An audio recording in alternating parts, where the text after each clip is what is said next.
الله الرحمن الرحيم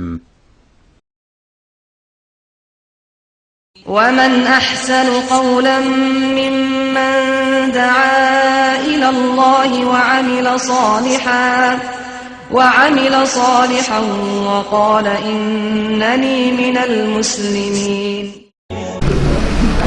السلام عليكم ورحمة الله وبركاته. إن الحمد لله نحمده ونستعينه ونستغفره ونعوذ بالله من شرور أنفسنا ومن سيئات أعمالنا. من يهده الله فلا مضل له ومن يضلل فلا هادي له وأشهد أن لا إله إلا الله وحده لا شريك له وأشهد أن محمدا عبده ورسوله صلى الله تعالى عليه وعلى آله وصحبه وسلم تسليما كثيرا. أما بعد فقد قال المؤلف رحمه الله تعالى: فإذا قيل لك ما الأصول الثلاثة التي يجب على الإنسان معرفتها فقل معرفة العبد ربه ودينه ونبيه محمدا صلى الله عليه وسلم. فإذا قيل لك من ربك فقل ربي الله الذي رباني وربى جميع العالمين بنعمه وهو معبودي ليس لي معبود سواه والدليل قوله تعالى الحمد لله رب العالمين وكل ما سوى الله عالم وأنا واحد من ذلك العالم. فإذا قيل لك بما عرفت ربك فقل بآياته ومخلوقاته ومن آياته الليل والنهار والشمس والقمر ومن مخلوقاته السماوات السبع والأرضون السبع ومن فيهن وما بينهما والدليل قوله تعالى ومن آياته الليل والنهار والشمس والقمر لا تسجدوا للشمس ولا للقمر واسجدوا لله الذي خلقهن إن كنتم إياه تعبدون. وقوله تعالى إن ربكم الله الذي خلق السماوات والأرض في 6 أيام ثم استوى على العرش يغشي الليل النهار يطلبه حثيثا والشمس والقمر والنجوم مسخرات بأمره ألا له الخلق والأمر تبارك الله رب العالمين. মহান আল্লাহর সমস্ত প্রশংসা, সালাত এবং সালাম নাজিল প্রেরণে মুহাম্মদুর রাসূলুল্লাহ সাল্লাল্লাহু আলাইহি সাল্লামের উপর। আমাদের ধারাবাহিক আলোচনা 3টি মূলনীতি, আরবিতে আল উসুলুস সালাসা, এই 3টি মূলনীতি সম্পর্কিত যে কিতাব শেখুল ইসলাম মুহাম্মদ বিন আব্দুল ওয়াহাব রাহমাতুল্লাহ আলাইহি, এই কিতাব থেকে চলে আসছে।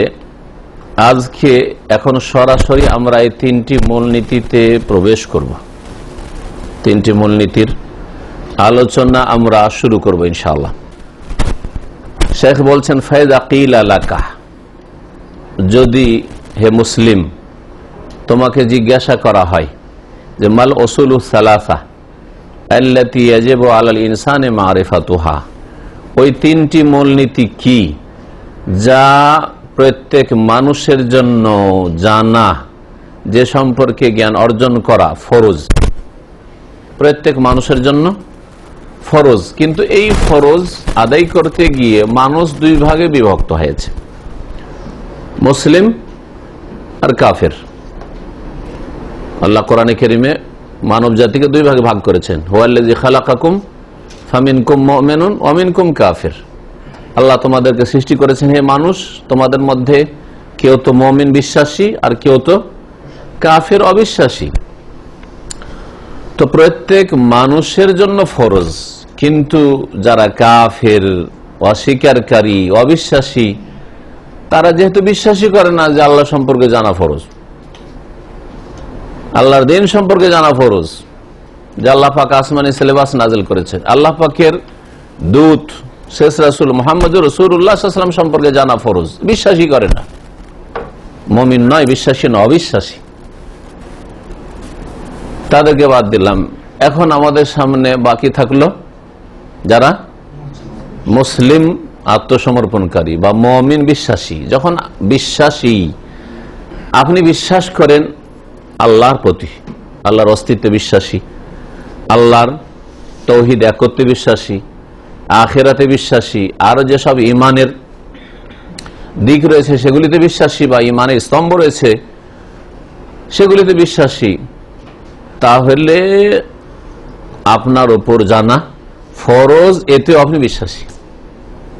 হ্যাঁ, আপনার আল্লাহ সম্পর্কে জানা, আল্লাহর দিন সম্পর্কে জানা এবং আল্লাহ রাসূল সাল্লাল্লাহু আলাইহি ওয়াসাল্লাম সম্পর্কে জানা ফরজ, এতেও আপনি বিশ্বাসী, ঠিক কিনা? এতে আপনি বিশ্বাসী।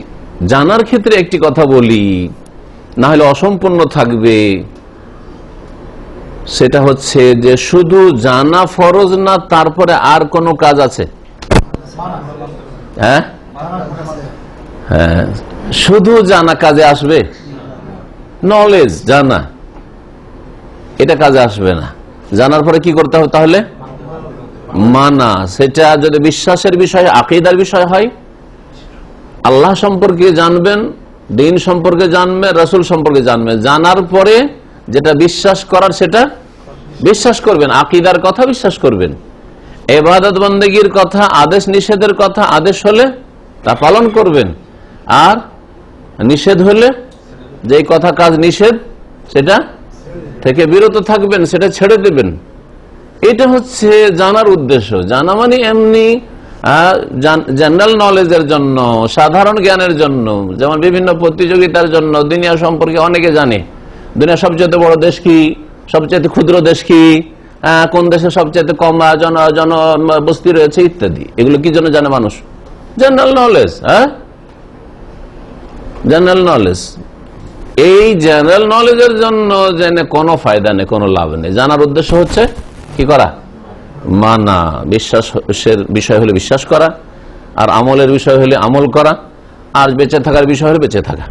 জি। তো যদি আপনাকে জিজ্ঞেস করা হয় যে ওই তিনটি মূলনীতি কি, যে সম্পর্কে প্রত্যেক মানুষের জন্য জ্ঞান অর্জন করা ফরজ, এবং জ্ঞান অর্জন করার পরে জানার ভিত্তিতে, জ্ঞানের ভিত্তিতে যা সঠিক জানবেন সঠিক বিশ্বাস করবেন, সঠিক জানবেন সঠিক আমল করবেন। ভুল যদি জানেন তাহলে ভুল বিশ্বাস। হ্যাঁ, আল্লাহ নিরাকার, ভুল জানা আছে, ভুল বিশ্বাস। হ্যাঁ, আল্লাহ সর্বত্র বিরাজমান, ভুল জানা আছে, ভুল বিশ্বাস, ঠিক কিনা? আল্লাহ রাব্বুল আলামিনের হাত নাই, কুদরতি হাত, ভুল জানা আছে, ভুল বিশ্বাস। হ্যাঁ, আল্লাহ পাকের চেহারা মানে সত্তা, ভুল নলেজ, ভুল জ্ঞান, সুতরাং ভুল বিশ্বাস। বোঝা গেছে? নামাজ, ভুল নামাজ জানা আছে, সেজন্য ভুল নামাজ পড়েন। নামাইতওয়ালা নামাজ পড়েন, ভুল নামাজ জানেন, ভুল নামাজ পড়েন। মোনাজাতওয়ালা বিদাতি নামাজ পড়েন, কারণ বিদাতি নামাজ জানেন। তাহলে সঠিকটা জেনে সঠিকটা পালন করতে হবে, সঠিকটা বিশ্বাস করতে হবে। যদি তোমাকে জিজ্ঞেস করা হয়, হে মানুষ, বিশেষ করে মুসলিমকে বলছি, কারণ মুসলিম হচ্ছে বিশ্বাসী, যে কি সম্পর্কে জানা ফরজ, বা ওই তিনটি বিষয় কি, যে তিনটি বিষয় সম্পর্কে জানা ফরজ তোমার উপর, ফাকুল, তাহলে উত্তরে এই কথা বলবে। লেখক তাহলে জানিয়ে দিচ্ছেন, কেউ যদি জিজ্ঞেস করে যে তিনটি বিষয় সম্পর্কে আপনি একজন মানুষ হিসাবে জানা আবশ্যক, তাহলে উত্তর কি দেবেন? লেখক উত্তর শিখিয়ে দিয়েছেন। উত্তর এই কথা বলো, মারিফাতুল আবদে রব্বাহু, বান্দার তার প্রতিপালক সম্পর্কে জ্ঞান অর্জন করা। তাহলে আল্লাহ সম্পর্কে জ্ঞান অর্জন করে সঠিক জ্ঞান অর্জন করবেন এবং সঠিক বিশ্বাস রাখবেন, সঠিক বিশ্বাস রাখবেন। ওয়াদিনাহু, এবং আল্লাহর দিন সম্পর্কে জ্ঞান অর্জন করা। দ্বিতীয় বিষয়টা, দ্বিতীয় মূলনীতি। প্রথম মূলনীতি তাহলে আল্লাহ সম্পর্কে জ্ঞান অর্জন করা এবং সেই সঠিক জ্ঞানের ভিত্তিতে বিশ্বাস করা। আল্লাহর দিন সম্পর্কে সঠিক জ্ঞান অর্জন করা এবং সহিশুদ্ধ আমল করা। আর 3 নম্বর হচ্ছে ওয়া নবিয়াহু মুহাম্মাদান সাল্লাল্লাহু আলাইহি সাল্লাম, এবং তার নবী মুহাম্মদ সাল্লাল্লাহু আলাইহি সাল্লাম সম্পর্কে জ্ঞান অর্জন করা ফরজ। এই তিনটি হচ্ছে মূলনীতি, তিনটি হচ্ছে মূলনীতি। এই কথাগুলি হচ্ছে লেখকের কথা সরাসরি। এখন এই কথাগুলির ব্যাখ্যা আল্লামা ইবনে উসাইমিন রাহমাতুল্লাহ আলাইহি যে পেশ করেছেন, সেখান থেকে আরো কিছু অন্যান্য কিতাবাদি থেকে যা আল্লাহ পাক বলার তৌফিক দেবেন আপনাদের সামনে আমি বলার চেষ্টা করব। উসুল শব্দটি হচ্ছে বহু বচন, জামা। এক বচন হচ্ছে আসল, যেটাকে আমরা আমাদের বাংলা ভাষাকে বিকৃত করে বলি আসল বলি। কি বলি? আসল। আসল কোন শব্দ নেই, এটা আমরা বাংলাকরণ করেছি। আরবিকরণ করাকে তারিফ বলা হয়। হ্যাঁ, প্যারাডাইসকে ফিরদৌস করা হয়েছে, বোঝা গেছে। টেলিভিশনকে টেলিভিজিয়ন করা হয়েছে, রেডিওকে রাদিও করা হয়েছে, এগুলো হচ্ছে তারিফ, আরবি বানানোর। আরবিকরণ ওই রকমই বাংলাকরণ করে আমরা আসলকে কি করে দিয়েছি, আসল। জি, তো আসল মানে কি, মূল, তো জানা আছে অর্থ। আসল মানে হচ্ছে মূল। তো মূল কোনটা, মূল কোনটাকে বলে, যার ওপর অন্য কিছু নির্ভরশীল। হ্যাঁ, আপনার বাপ মা আপনার মূল, তাদের উপর আপনার দুনিয়াতে আসা নির্ভরশীল, তাদের মাধ্যমে আপনি আপনি অস্তিত্বে এসেছেন, এটা হচ্ছে মূল। তো আসল কাকে বলে, এর সংজ্ঞা মা ইউবনা আলাইহি গায়রুহু, যার ওপর অন্য কিছুর ভিত্তি রাখা হয়, অন্য কিছুর বুনিয়াদ রাখা হয়।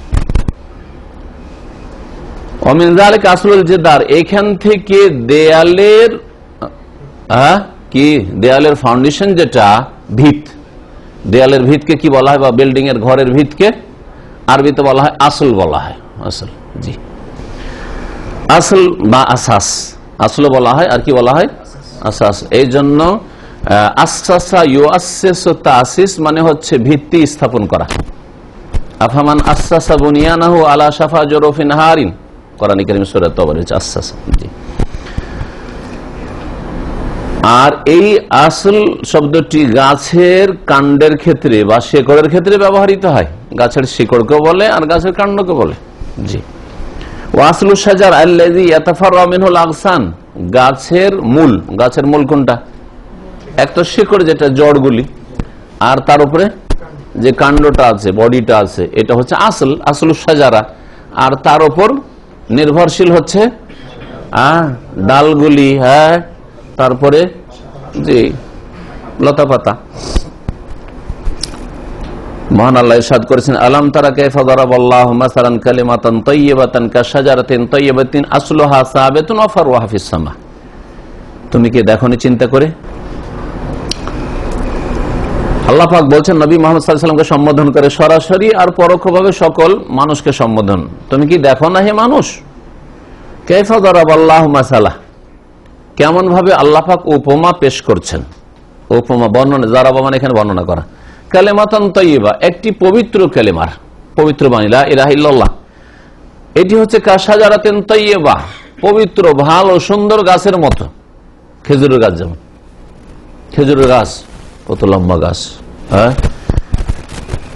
এবং খেজুর গাছের কোনটাই বেকার না, পরিত্যক্ত না, ফেলে দিতে হয়, সবটাই কাজে লাগে। কাশাজারাতিন তাইয়্যিবা, তাহলে কালেমা তাইয়্যিবাটি ওই রকম। কালেমা তাইয়্যিবা হচ্ছে কিরকম, ভালো গাছের মতো। আসলুহা সাবিত, যেই গাছের শেকড় বা কাণ্ডটি সুপ্রতিষ্ঠিত রয়েছে বা সুদৃঢ় হয়ে রয়েছে, মাটিকে শক্ত করে ধরে আছে। ওয়া ফারউহা ফিস সামা, কিন্তু তার ডালপালাগুলি কোথায় রয়েছে, আকাশে উন্নীত হয়ে রয়েছে, হ্যাঁ, চারিদিকে। তারপরে ঝড়ে বাতাসে পড়ে না, যদি শিকড় মজবুত থাকে তাহলে। এখানে আসল শব্দটি দেখাতে চাইছেন, এখানে কি আসলুহা সাবিত, আসলুহা মানে আসাসুহা, আসল মানে হচ্ছে তাহলে বুনিয়াদ, আসল মানে হচ্ছে মূল, আসল মানে হচ্ছে শিকড়, আসল মানে জড়, হ্যাঁ, যা বলবেন। আচ্ছা, এই তিনটি মূলনীতি কেন উল্লেখ করলেন লেখক, বেশি কেন করলেন না, কম কেন করলেন না, তিনটি কেন করলেন, কিসের ভিত্তিতে, কোন দলিলের ভিত্তিতে? এই তিনটি বিষয়কে তিনটি মূলনীতি বা উসুল বলে আখ্যায়িত এই জন্যই করেছেন যে এই তিনটি বিষয় সম্পর্কে যে কোনো মানুষকে তার কবরে বা মৃত্যুর পরে মালায়েকা জিজ্ঞেস করবেন। প্রত্যেক মানুষকে জিজ্ঞেস করা হবে, মুমিন হোক, কাফের হোক, মুনাফিক হোক, সৎ হোক, অসৎ হোক, এই তিনটি বিষয় সম্পর্কে জিজ্ঞেস করা হবে। চতুর্থ কোনো বিষয় জিজ্ঞেস করা হবে না। তোমার মযহাব কি ছিল, তোমার তরিকা কি ছিল, হ্যাঁ, তোমার পীর কে ছিল, হ্যাঁ, তুমি কোন দেশের নাগরিক, হ্যাঁ, ইউরোপের না আমেরিকার, না গরিব দেশের না ধনী দেশের, হ্যাঁ, এসব জিজ্ঞেস করবে না। তুমি রাজা ছিলে না প্রজা ছিল, ওই সব কিছু না। ওখানে গিয়ে সবাই সমান আল্লাহর কাছে। ইন কুল্লু মান ফিস সামাওয়াতি ওয়াল আরদ ইল্লা আতির রহমানি আবদা, আকাশ এবং জমিনে যে কেউ রয়েছে, মওতের পরে আল্লাহর কাছে সবাই বান্দা, গোলাম হয়ে আল্লাহর সামনে হাজির হবে। বেচার দিবসে সবাই আল্লাহর গোলাম হয়ে দাস হয়ে হাজির হবে, আল্লাহর গোলামে হাজির হবে। আর বড় বড় জাহাজ নিয়ে না, মুরিদানদেরকে উদ্ধার করার জন্য। হ্যাঁ, চরমনায় শর্টকাট তরিকা ধরতে হবে, তাহলে এগুলো ইসলাম। আল্লাহ কোরআনে বলছে সব আব্দ হয়ে দাস হয়ে হাজির হয়ে, বলছে বড় বড় বিশাল বিশাল জাহাজ দিয়ে উদ্ধার করার জন্য। কত সবাই আসে, উদ্ধার করে নিয়ে চলে যাবে, সবকে জান্নাতে ঢুকিয়ে দিবে, জান্নাতের গেটে জাহাজ লাগিয়ে দিবে। তোমরাই শেখ ইবনে কাসির রাহমাতুল্লাহ তাই বলছেন যে এই তিনটি মূলনীতি যে লেখক উল্লেখ করেছেন, এতে ইঙ্গিত করেছেন কবরের তিনটি প্রশ্নের দিকে। বান্দাকে জিজ্ঞাসা, মান রাব্বুকা, তোমার প্রতিপালককে, মা দীনুকা, তোমার দিন কি, আর ওমান নাবিয়ুকা বা মা হাযা রাজুল আল্লাযী বুইসা ফীকুম, তিনি কে, যাকে তোমাদের উদ্দেশ্যে প্রেরণ করা হয়েছিল নবী রাসূল করে। এই বিষয়গুলো অত্যন্ত গুরুত্বপূর্ণ, কারণ এই তিনটি প্রশ্নের উত্তর দেওয়া আর না দেওয়ার মাধ্যমে স্পষ্ট হয়ে যাবে যে এ আল্লাহর অনগত বান্দা না অবাধ্য। স্পষ্ট হয়ে যাবে।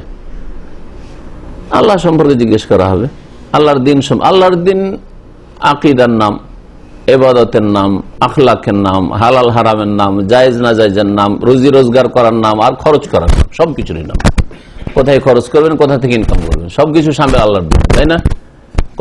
কোনটা ইনকাম হালাল, কোন জায়গায় খরচ করা হারাম, আর কোন জায়গায় হারাম, কোন জায়গা থেকে ইনকাম করা হারাম, ঠিক কিনা? তাহলে আল্লাহর দিন বলতে সবকিছু চলে আসবে। আল্লাহ সম্পর্কে তখন আল্লাহ পাকের তৌহিদের সাথে আর তার গুণাবলীর সাথে, তার জাতের সাথে যতগুলি সম্পর্কে বিষয় রয়েছে আকীদার, সবগুলি চলে আসবে। রাসূলুল্লাহ সাল্লাল্লাহু আলাইহি ওয়াসাল্লাম সম্পর্কে জ্ঞান অর্জন কেন? রাসূলুল্লাহ সাল্লাল্লাহু আলাইহি ওয়াসাল্লামের জীবনী, তার আখলাক, তার আমল, তার ইবাদত, তার ব্যক্তি জীবন, তার পারিবারিক জীবন, তার সামাজিক জীবন, আত্মীয় স্বজনদের সাথে আচার আচরণ, মুসলিমের সাথে আচরণ, গায়র মুসলিমদের সাথে আচরণ, সব চলে আসলো, তাই না?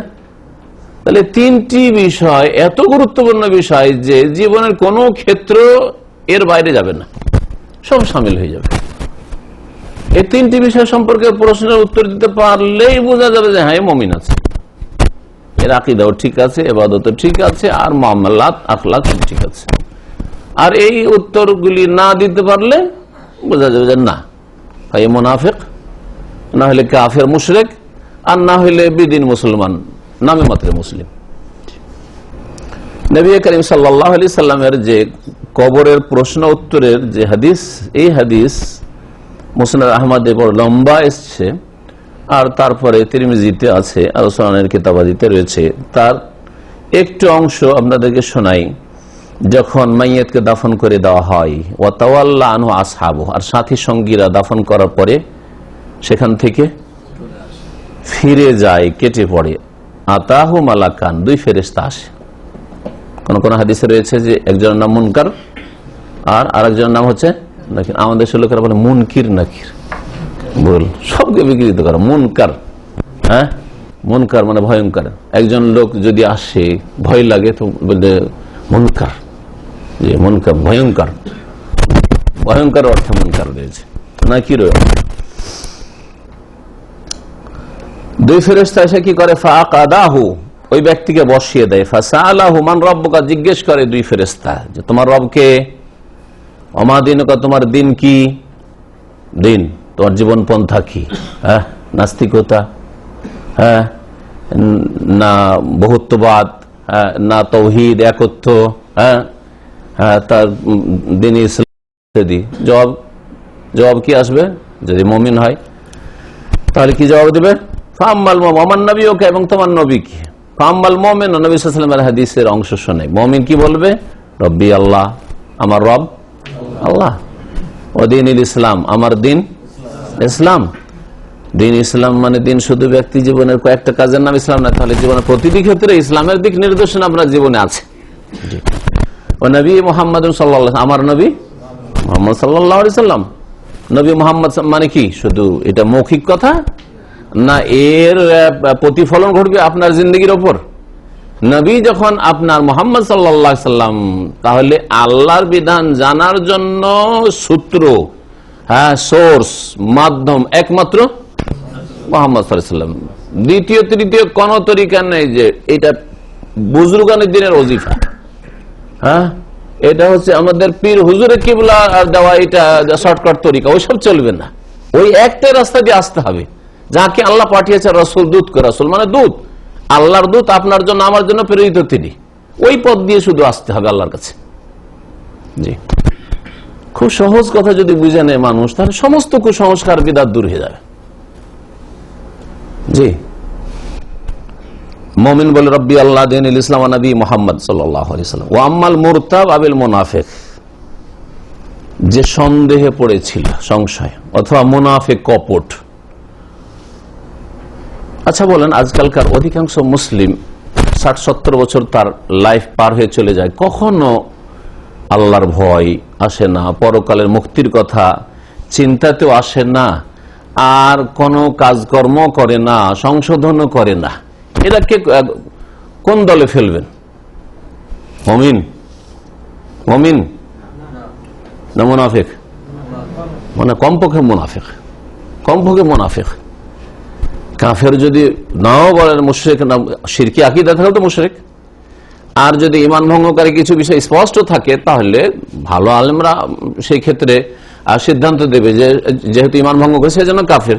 কিন্তু যদি এসব কিছু স্পষ্ট না হয়, কিন্তু তার পুরো লাইফটা দেখছেন যে সে তার রাজনৈতিক দলের জন্য অনেক শ্রম দিয়েছে, সে একজন মেডিকেল ডাক্তার এই সাবজেক্টের জন্য অনেক শ্রম দিয়েছে, ইঞ্জিনিয়ার তার এই সাবজেক্টের জন্য অনেক শ্রম দিয়েছে, একজন প্রফেসর বাংলার অথবা ইংলিশের অথবা একজন টিচার অনেক মেহনত পরিশ্রম করেছে, ঠিক আছে না? যে যে ক্ষেত্রে আছে, যে যে ক্ষেত্রে আছে, একজন বিজনেসম্যান ব্যবসা বাণিজ্যের জন্য সারা পৃথিবীর অনেক ট্যুর করেছে, বোঝা গেছে? কোথাও লস খেয়েছে, কোথাও উন্নতি করেছে, কোথাও লাভবান হয়েছে, কোথাও এই হয়েছে সে হয়েছে, অনেক কিছু হয়েছে। কিন্তু তার খাতায় দেখেন আল্লাহ পরকালের জন্য সে কি করেছে। নামাজ সারা জিন্দেগিতে তার 5 ওয়াক্ত নামাজ নেই, মাঝে মধ্যে দেখা দেখি লোকের মতো পড়ে। হ্যাঁ, রোজার ফরজ তার ঠিক নেই। নামাজই যদি ঠিক না থাকে তো রোজা আর যাকাত ওইসব দিয়ে না যাও তো পাওয়া যাবে না, এটাও জেনে রাখতে হবে নাকি? হ্যাঁ, কারণ এখান থেকে আল্লাহ শুরু করে। তৌহিদ, তৌহিদও যদি ঠিক থাকে বলছে তার তৌহিদ ঠিক, তৌহিদটাকে ব্যাপক অর্থে বুঝলে তৌহিদও ঠিক নাই। তৌহিদ মানে কি? হ্যাঁ, শুধু আল্লাহকে এক মনে করা না আল্লাহর একত্ব বাস্তবায়ন করা? বাস্তবায়ন করা। ওয়াবুদুল্লাহ, ইবাদত আল্লাহর করতে হবে। ওয়ালা তুশরিকু বিহি, আল্লাহর সাথে যেন শিরক না হয়। তাহলে ইবাদত লাগবে আর শিরক মুক্ত হওয়া লাগবে। আমি কবর মাজার বিশ্বাসী নই আর নামাজটা পড়তে পারি না, তো বলে মুআহিদ নাকি? তার নেগেটিভ আছে কিন্তু পজিটিভ নেই। ওয়ালা তুশরিকু বিহি, এটা হচ্ছে নেগেটিভ জুমলা, বাক্য, এটা আছে, শিরক করে না, কিন্তু তার পজিটিভ নেই তার। তাহলে বোঝা গেল যে আমাদের সমাজে কিছু লোকেরা মনে করে যে এরা শিরক করে না, হ্যাঁ, এরা তৌহিদপন্থী। তৌহিদপন্থী মানে ইবাদত, 5 ওয়াক্ত নামাজ নেই, কিসে তৌহিদপন্থী? তৌহিদ মানে একত্ব প্রতিষ্ঠা করা। একত্ব কই? সেই এক আল্লাহ রাব্বুল আলামিন তো 5 ওয়াক্ত নামাজ ফরজ করেছেন, তাকে সেজদা করে এটা স্বীকৃতি দেওয়া যে আমি তোমার ইবাদত করি আল্লাহ, তুমি হুকুম করেছো ইয়া আইয়ুহান নাস উবুদু রাব্বাকুম, রবের ইবাদত করো, আমি ইবাদত করছি। কোথায়? ইসলামকে আমাদের দেশের মানুষ বুঝে না। অনেকে মনে করে যে আমরা কবর মাজার পূজা না করলেই হ্যাঁ আমরা সহিহ আকীদার হয়ে গেল। না, কখনো না, সহিহ আকীদা। বিশেষ করে যারা নিজেদেরকে আমাদের ভারত উপমহাদেশে আহলে হাদিস মনে করে, কিন্তু বেনামাজি, এরা এখান থেকে ছাঁটাই হয়ে যাবে, এখানে ছাঁটাই হয়ে যাবে। আর যারা শিরক করে তারা ওয়ালা তুশরিকু বিহি শাইআ, ওখানে শিরক মুক্ত যেহেতু নাই সেজন্য ওখানে ছাঁটাই হয়ে যাবে। যদিও নামাজ পড়ে, ধর নামাজ পড়ে, অনেক বিদআতীরা আছে 5 ওয়াক্ত নামাজ পড়ে, দাঁড়িয়ে আছে, হ্যাঁ, আর ঢিলা ঢালা লেবাসকে সুন্নতি লেবাসও মনে করে, এই যুব্বাকে আরবরা আজকাল পরে ওইটাকে নবীর সুন্নতি লেবাস মনে করে, আর কত কি করে নফল মুস্তাহাব, কিন্তু ওইদিকে ওয়ালা তুশরিকু বিহি শাইআ শিরক আছে। তাহলে নাজাত পাবে না, নাজাত পাবে না। আজকাল অধিকাংশ মানুষ দুনিয়াদার হয়ে গেছে, মুসলিম অধিকাংশ দুনিয়াদার হয়ে, দুনিয়ার জন্য অনেক কিছু করেছে কিন্তু আখিরাতের জন্য কিছুই করেনি। তাহলে কোথায় তোমার রব? আল্লাহ রবের জন্য কি করেছো? তোমার দিন ইসলাম, দিন ইসলামের কোনটাই পালন করেছে? তো কি করে জবাব দিবেন? আপনি মনে করেন যে শুধু মানে ওই যারা দেবদেবীর পূজা করেছে আর কবর পূজা করেছে তারা জবাব দিতে পারবে না, আর জাতিতে মুসলমান নামাজ পড়ে তারা জবাব দিয়ে দিবে, রোজা রাখেনি ফরজ ওয়াজিব আদায় করে জবাব দিয়ে দিবে, হারাম নাজায়েজ কাজে ডুবে থেকেছে, হ্যাঁ দুনিয়ার অনেক কিছু করেছে কিন্তু সহি নামাজটাই শিখলো না, কোনদিন মাথার ব্যথা না যে আমাকে সহি ইসলামটা শিখতে হবে, কিন্তু দুনিয়ার অনেক সহি কিছু শিখেছে, টেকনোলজি শিখেছে, জবাব দিয়ে দিবে রব্বি আল্লাহ? কখনো জবাব দিতে পারবে না। এরা হচ্ছে মুরতাদ। তো বলছিলাম যে কবরে জিজ্ঞেস করা হবে মুনাফিক আর যারা সন্দেহের মধ্যে পড়ে রয়েছে, যারা এই দিন মোতাবেক জীবনযাপন করেনি, কমপক্ষে শিরক মুক্ত থাকা, শিরক মুক্ত কমপক্ষে শিরক মুক্ত থাকা, ফরজ ওয়াজিব আদায় করা আর কাবিরা থেকে বেঁচে থাকা, বুঝা গেছে? সুন্নাত মুস্তাহাব নাই থাকে, মাকরুহাত থেকে বেঁচে নাই থাকে, হ্যাঁ তার জন্য নেকিতে ঘাটতি হইলেও আর মর্যাদায় নিচে নামলেও নাজাতের আশা করা যেতে পারে। তারপরে ভুল ভ্রান্তি হইলে যদি আল্লাহর ভয় থাকে, আল্লাহর প্রতি বিশ্বাস থাকে, তওবা করবে না করবে না? 60 বছরে অনেক কিছুই করতে পারছো, অনেকের সাথে ঝগড়া হচ্ছে, দ্বন্দ্ব হচ্ছে, মনোমালিন্য হচ্ছে স্বামী স্ত্রীতে, সেখানে মীমাংসা করে নিতে পারছে, কিন্তু আল্লাহর সাথে তো কখনো মীমাংসা এসে তওবা করতে পারলো না। তারপরে বলে মুসলিম, হ্যাঁ তারপরে মুসলিম না, এরা ওই মুরতাদ বা মুনাফিকের অন্তর্ভুক্ত। ফায়াকুল, ওরা বলবে হা হা লা আদরি, হাই আফসোস, হাই হাই, হা হা মানে হাই হাই, আমরা যে আমাদের ভাষায় বলি, লা আদরি জানি না কিছু। তখন আর হাই হাই করে কাজ হবে না, কারণ কর্মজগৎ শেষ হয়ে গেছে, কাজের সময় শেষ হয়ে গেছে, এখন বদলার জগৎ চলবে। এইরকম বেদিনরা বলবে যে লোকজনকে যেমনটা বলতে শুনতাম তেমনি আমরা বলতাম, দেখে দেখি ধর্ম পালন করতাম। বলবে যে ভাই আমরা তো মুসলিম ছিলাম, হ্যাঁ আমরা মুসলিম ছিলাম, আজকাল কি ভাই মুসলিম? মুসলিম নামাজ পড়েন? কি বলেন মুসলিম আবার নামাজ পড়বো না? সরাসরি বলবে না, বেনামাজিতে দেখেছেন স্বভাব, সরাসরি বলবে না যে আমি নামাজ পড়ি। কি বলেন আপনি? মুসলিম আবার নামাজ পড়তে হবে না? খুব চালাকির সাথে উত্তর দেয় বেনামাজি। আল্লাহ সম্পর্কে জ্ঞান অর্জন করা, কেমন করে জ্ঞান অর্জন করবেন? আল্লাহ সম্পর্কে যে জানা কি 3টি মূলনীতির একটি, যেই সম্পর্কে জ্ঞান অর্জন করা এবং সেটা মেনে নেওয়া প্রত্যেক মানুষের জন্য ফরজ। কেমন করে আল্লাহ সম্পর্কে জ্ঞান অর্জন করবে? কয়েকটি পন্থা আছে। প্রথম হচ্ছে যে আল্লাহ পাকের সৃষ্টি নিয়ে গভীরভাবে চিন্তা করা এবং গবেষণা করা। আন-নাযরু ওয়া তাফাক্কুরু ফি মাখলুকাতিল্লাহি আযজা ওয়া জাল। আল্লাহ পাক রব্বুল আলামিনের সৃষ্টি জগৎ, আল্লাহ পাকের সৃষ্টির মধ্যে আপনিও কিনা? তাহলে আপনার মাথা থেকে পা পর্যন্ত আপনি নিজের শরীরটা দেখেও আল্লাহকে চেনার চেষ্টা করবেন। এই মর্মে কোরআনে কারীমের আয়াত, ওয়া ফি আনফুসিকুম আফালা তুবসিরুন, তোমাদের মধ্যেই আল্লাহকে চেনার দলিল প্রমাণ রয়েছে, তোমরা কি দেখো না? এটা হচ্ছে সহি তাফসীর। আর কুফরিয়া, শিরকিয়া, হুলুলিয়া তাফসীর শুনবেন, হ্যাঁ ওয়াহাদাতুল ওজুদের তাফসীর শুনবেন। কুফরি তাফসীর ওয়াহাদাতুল ওজুদ মানে কি? ওর মানে সবকিছুর অস্তিত্ব এক, হ্যাঁ সবকিছুর অস্তিত্ব এক, সৃষ্টিকর্তা আল্লাহ আর সৃষ্টি ভিন্ন ভিন্ন নাই, এক। বোঝা গেছে না? এই ওয়াহাদাতুল ওজুদ এটি কুফরি আকীদা। এই আকীদা মানে যা কিছু পৃথিবীতে আছে তাতে কি আছে? স্রষ্টা আছে। হিন্দুদের দেবদেবীতে কি আছে? তাহলে ও তো কি আছে? আল্লাহ আছে। তাহলে যদি কেউ দেবদেবীর পূজা করে, আমি আল্লাহর পূজা করছি, হ্যাঁ আল্লাহর ইবাদত করছি, দেবদেবী উপাসনা করে, হ্যাঁ কেউ যদি কবর পূজা করে, যে কবরে তো আল্লাহ আছে, কারণ সৃষ্টি আর স্রষ্টার অস্তিত্বে কোনো পার্থক্য নেই। ওয়াহদাতুন এক, আর ওজুদ অস্তিত্ব হচ্ছে এক, সৃষ্টি আর স্রষ্টা।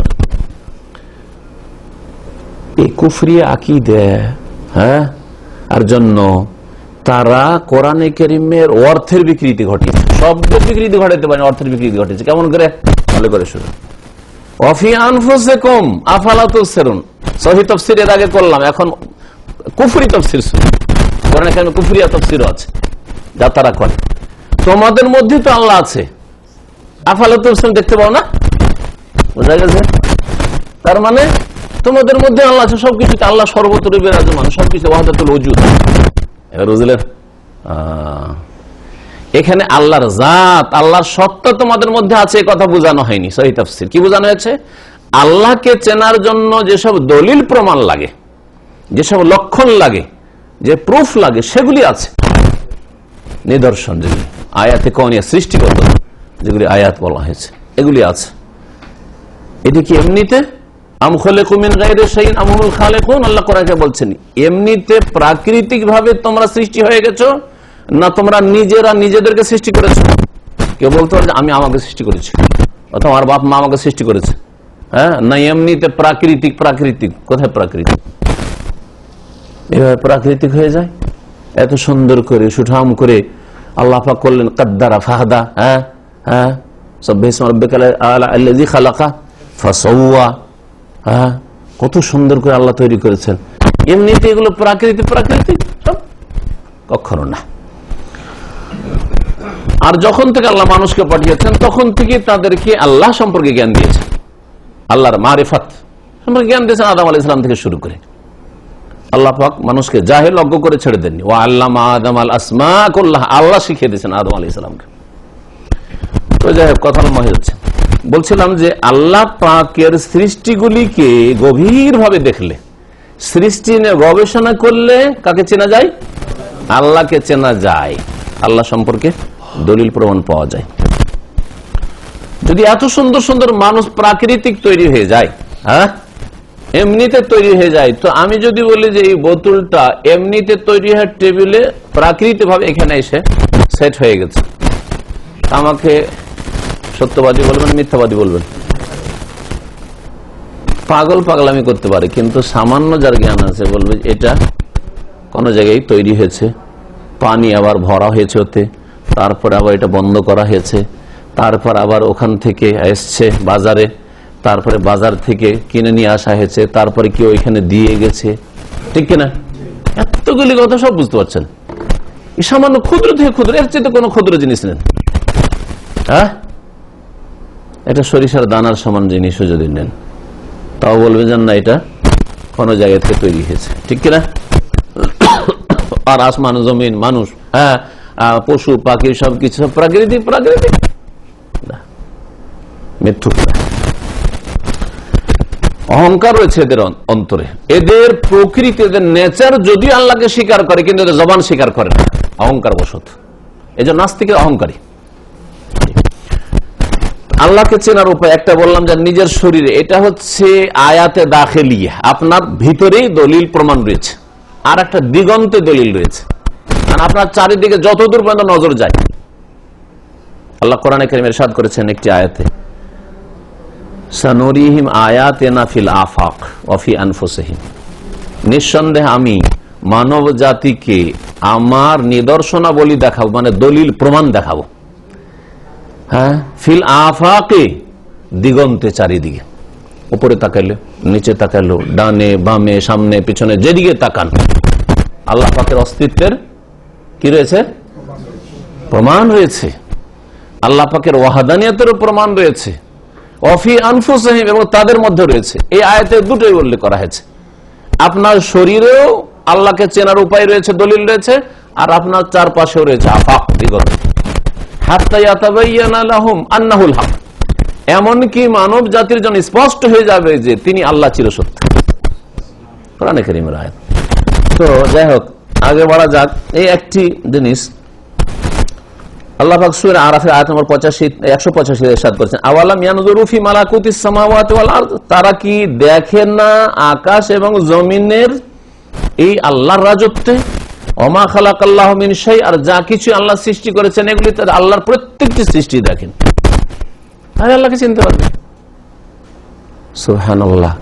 ডাক্তারের ঘরের ছেলে অক্ষম, আর ফকিরের ঘরের ছেলে কত সুন্দর সুঠাম দেখতে, হচ্ছে না? হচ্ছে না?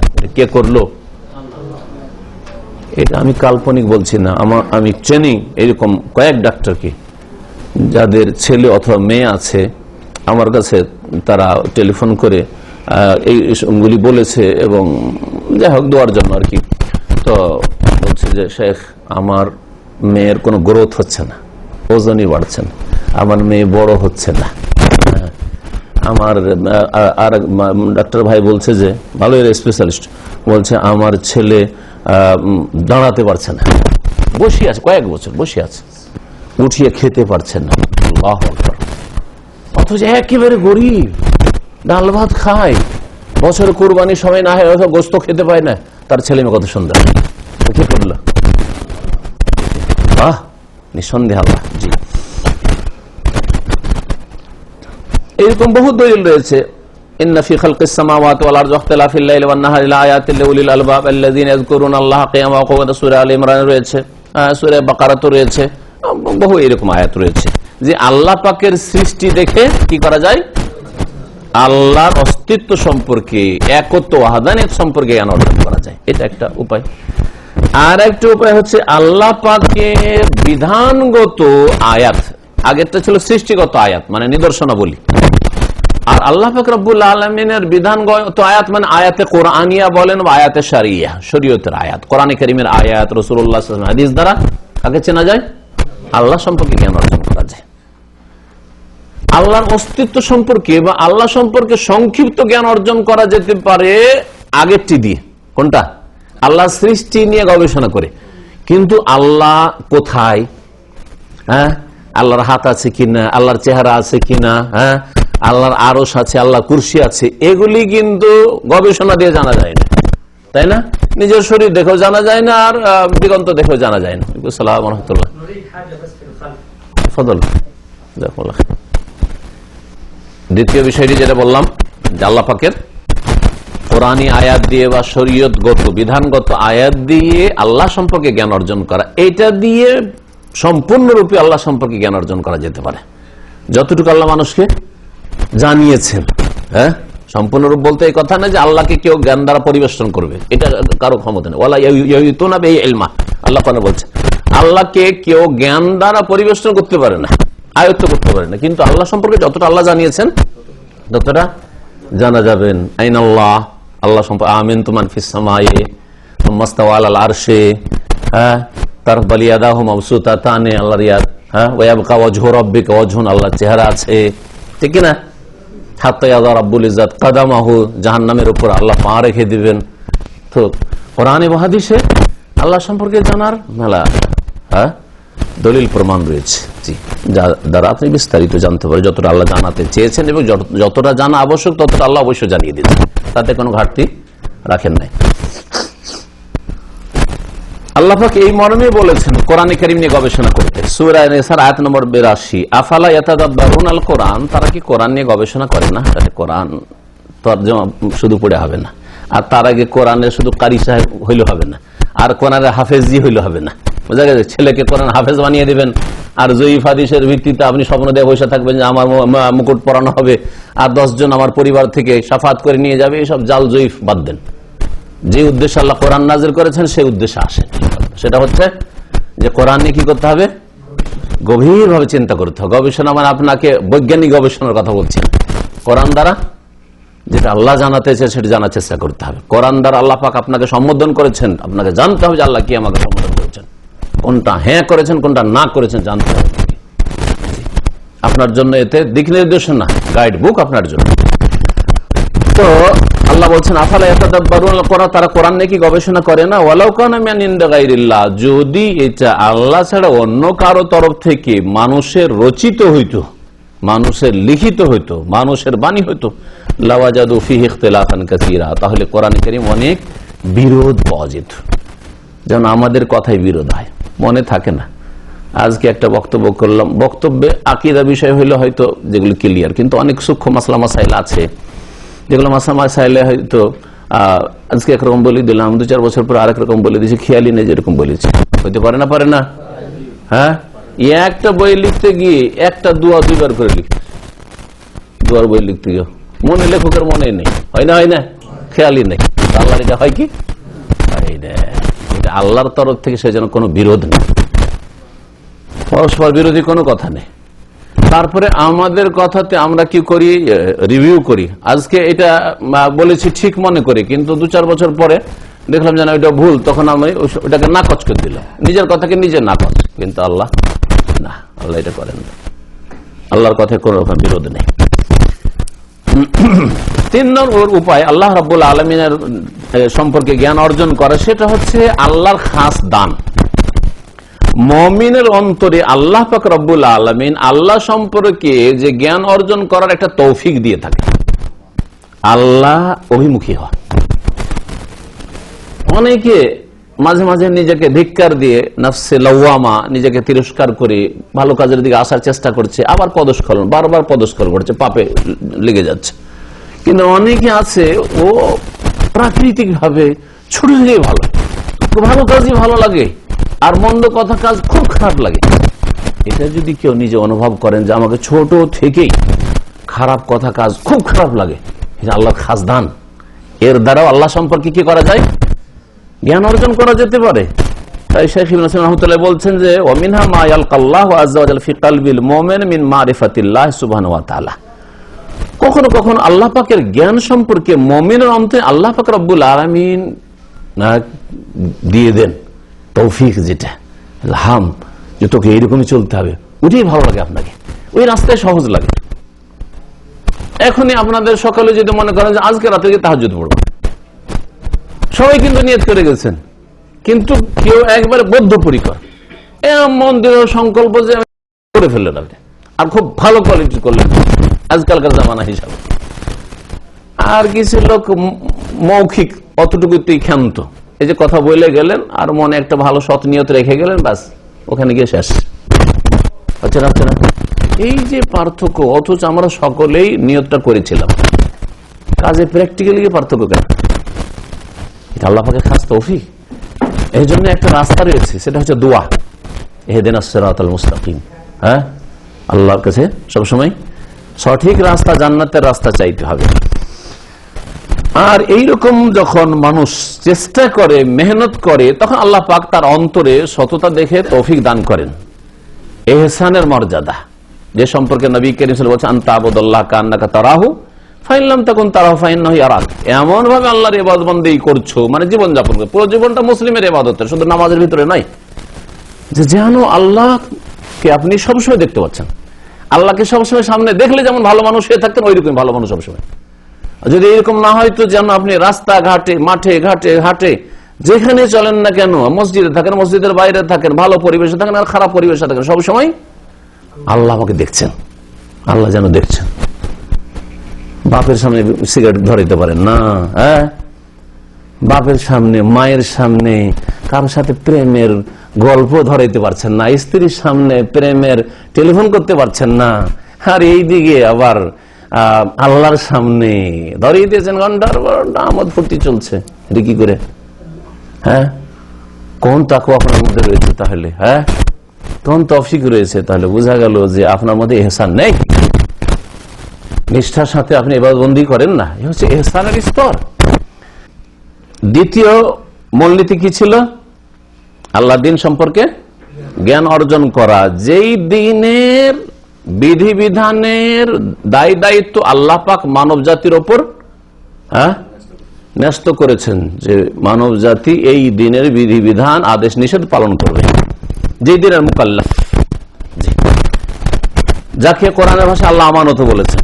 হ্যাঁ, ওয়া হামালাহাল ইনসান, আসমান জমিন, আমানত আলাস সামাওয়াতি ওয়াল আরদি ওয়াল জিবাল, পাহাড় উঠাইলো না, আসমান জমিন উঠাইলো না, আর এই আমানত কে উঠাইলো? মানুষ উঠিয়ে নিল। মানুষ উঠাইলো তো ভালো আদায় করো, ইন্নাহু কানা যালুমান জাহুলা। উঠিয়ে নেওয়ার পরে, একটা দায়িত্ব নিয়ে নেওয়ার পরে কাজ না করলে হয় জালেম, না হয় জাহেল। জানার পরে যদি কাজ না করেন তাহলে জালেম, আর জানলেন না তাহলে জাহেল। আল্লাহ যেন দুটো গুণ বলেছেন, হয় জালেম না হয় জাহেল। আপনি জানছেন যে এটা হারাম কাজ, তারপর করে যাচ্ছেন, জালেম আপনি। আর জানছেন না, মশলা জানছেন না, যেটা সুন্নাত না বিদআত, জানলেন না, তো মূর্খ আপনি। মুসলিম মূর্খ থাক, জাহেলও থাকতে পারেন, আর মুসলিম জালেম হইতে পারেন। কিন্তু এটা মানুষের স্বভাব, অধিকাংশ মানুষের অবস্থায়। এই দিন হচ্ছে সত্য দিন। এই দিনের উৎস হচ্ছে কোরআন এবং হাদিস, কিতাব ও সুন্নাহ। এই দিন মানুষের সমস্ত রকমের সমস্যার সমাধান নিয়ে এসেছে। এই দিন ইসলামের মধ্যে সমস্ত ব্যক্তির, স্থানের আর কালের কি রয়েছে? সমাধান রয়েছে। এই নয় যে এই দিনের চোরের হাত কাটার সমাধান 1400 বছর আগে ঠিক ছিল, আজকাল চলবে না। যদি এইরকম কেউ যদি ভাবে যে আজকাল চলবে না, আজকাল নতুন নতুন আইন কানুন এসছে, আর নতুন নতুন সংবিধান এসছে, আর কত পৃথিবী উন্নতি করেছে, সায়েন্স টেকনোলজির যুগে কোরআনের শাসন কেসাস, হত্যার বদল হত্যা, চোরের হাত কাটা, আর জেনার জন্য সংসার করা, এগুলো কেমন? কেমন যে অস্বীকার নাও করেন তার মুমিন না আপনি? কেমন? কেন? আল্লাহ পাক যে বিধান নাযিল করেছেন, আল্লাহ শেষ রাসূল করে এই বিধান এই জন্য পাঠিয়েছেন যে কিয়ামত পর্যন্ত যত মানুষ এসেছে আর আছে আর আসবে সকলের সমস্যার সমাধানের সবচেয়ে উত্তম উপায়, এবং শুধু সবচেয়ে উত্তম বলা ভুল হবে, একমাত্র উপায় হচ্ছে কোরআনের বিধান, কোরআনী আইন। মুসলিমদের ব্যক্তি জীবনে অনেক ত্রুটি রয়েছে। মুসলিমদেরকে একটা অমুসলিম যদি দেখে, তাহলে মুসলিম এক দিগন্তে আর ইসলাম আর এক দিগন্তে। ইসলাম বলে ভালো আচরণ করার জন্য, মুসলিমের খারাপ আচরণ। ইসলাম সততার শিক্ষা দেয়, ইসলাম নমনীয়তার শিক্ষা দেয়। মুসলিম অহংকারী, মুসলিম খেয়ানত করে, মুসলিম বেঈমানি করে, ইত্যাদি ইত্যাদি। তো এটা দেখে অনেক সময় বিভ্রান্তির শিকার হয় একজন অমুসলিম ইসলামের কাছাকাছি আসলে। ভারতের সংবিধান যে তৈরি করেছিলেন ডক্টর আম্বেদকর, শূদ্রদের মধ্যেকার একজন খুব উচ্চ শিক্ষিত লোক ছিলেন। 47-এ যখন ভারত স্বাধীন হলো, হিন্দুস্তান পাকিস্তান দুই দেশে ভাগ হলো আবার ভারত, সেই সময় যে সংবিধান তৈরি করেছিলেন, উনি ইসলাম স্টাডি করতে করতে করতে একেবারে কাছে চলে আসলেন আমি ইসলাম গ্রহণ করি।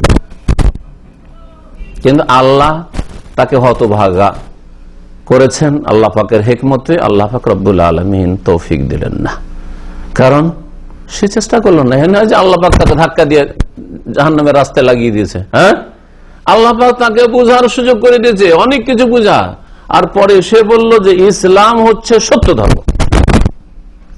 হঠাৎ করে শয়তান তার নজরটা নিয়ে চলে গেল কোথায়?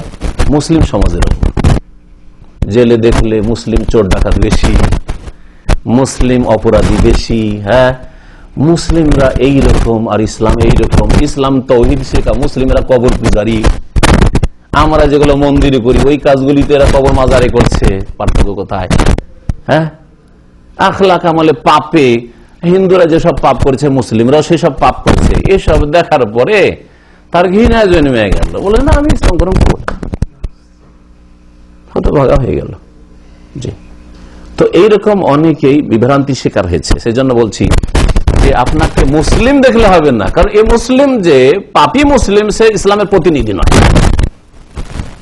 ইসলামের প্রতিনিধি মুহাম্মদ রাসূলুল্লাহ সাল্লাল্লাহু আলাইহি ওয়াসাল্লাম, এবং তার সত্যিকার যারা অনুসারী, সত্যিকার অনুসারী যদি কেউ থাকে, আর তারা হচ্ছে কোরআন এবং হাদিসের বাস্তবায়নকারী, তারা হচ্ছে ইসলামের প্রতিনিধি। না হইলে মুসলিম জাতি হিসাবে ইসলামের প্রতিনিধি নয়, যদি ইসলামের বাস্তবায়ন না করে। তাহলে তৃতীয় মূলনীতি কি ছিল? মারিফাতুল ইনসানি নবিয়্যহু মুহাম্মাদিন সাল্লাল্লাহু আলাইহি ওয়াসাল্লাম, মানুষের নবী মুহাম্মদ সাল্লাল্লাহু আলাইহি ওয়াসাল্লাম সম্পর্কে জ্ঞান অর্জন করা, এবং জ্ঞান অর্জন করে ওমা আতাকুমুর রাসূল ফাখুযুহু, রাসূলুল্লাহ সাল্লাল্লাহু আলাইহি ওয়াসাল্লাম যা দিয়েছেন করতে বলেছেন, বলতে বলেছেন, করেন আর বলেন।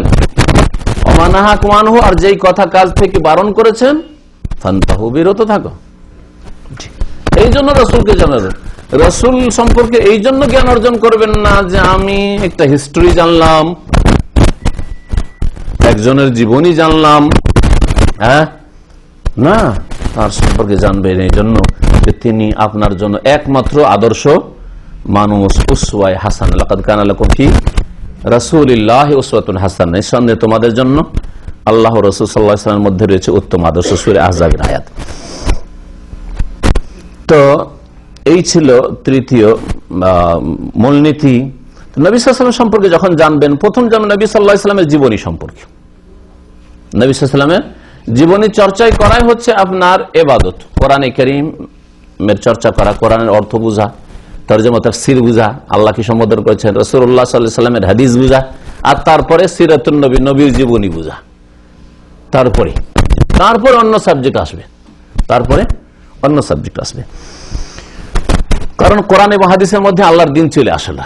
হ্যাঁ, সুতরাং যে ফিকহ যেটাকে বলা হয়েছে ফিকহি মাসলা মাসাইল, সেগুলি কোরআন এবং হাদিসে আছে, সেগুলি কোরআন এবং হাদিসে আছে। সেখান থেকে ইস্তেমবাদ করে ফুকাহারা জনসাধারণের জন্য বা সাধারণ আলেমদের জন্য সহজ করে দিয়েছে একটু দিনকে। নাহলে কোরআন এবং হাদিসে আল্লাহর দিন সম্পর্কে অর্জন করার জন্য সেখানে পাথই আছে। রাসূলুল্লাহ সাল্লাল্লাহু আলাইহি ওয়াসাল্লামের জিন্দেগি সম্পর্কে জানবেন যে তার ইবাদত কেমন ছিল, তার আখলাক কেমন ছিল, তার দ্বীনের দাওয়াত কেমন ছিল, তার জিহাদ ফি সাবিলিল্লাহ কেমন ছিল, তার জীবনের প্রত্যেকটি দিক, মানুষের জীবনে যে বিভিন্ন দিক রয়েছে ওই দিকগুলি সম্পর্কে জানবেন এবং জানার পরে আপনি সেগুলি পালন করবেন। নবী সাল্লাল্লাহু আলাইহি ওয়াসাল্লামের আন্তর্জাতিক কেমন আচরণ ছিল তাও আছে, নবীর সিরাতে নেই। অমুসলিমদের সাথে কেমন আচরণ ছিল নেই। শিশুদের সাথে কেমন ছিল, দাসদাসীর সাথে কেমন ছিল, চাকর নকরের সাথে কেমন ছিল, স্ত্রীদের সাথে আচরণ কেমন ছিল, প্রত্যেকটি ক্ষেত্রে আপনাকে দিক নির্দেশনা মিলবে নবী সাল্লাল্লাহু আলাইহি ওয়াসাল্লামের সিরাত থেকে। তারপরে শেখ বলছেন যে ফাইদা কিল আলাকা, যখন তোমাকে বলা হবে মান রব্বুকা, তোমার রবকে, প্রথম বিষয়টি, তখন কি বলবেন আপনি?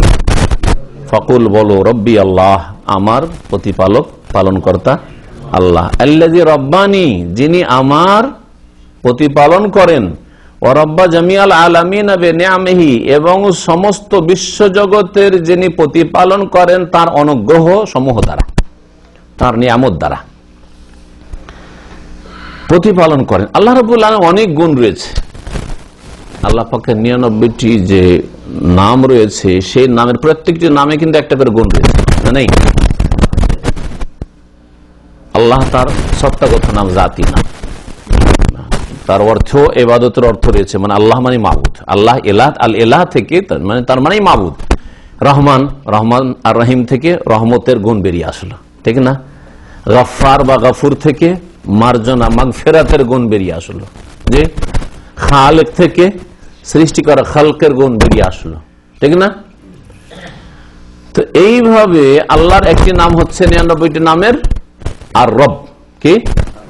আর রব, জি, প্রতিপালনকারী বা পালনকর্তা, মুবালাগার সেগা। তো আর রব যে রয়েছে, এই আর রব নামটি এখানে কেন চয়ন করা হয়েছে?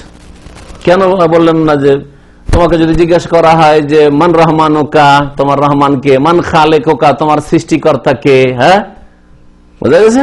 এরকম কেন বললেন না?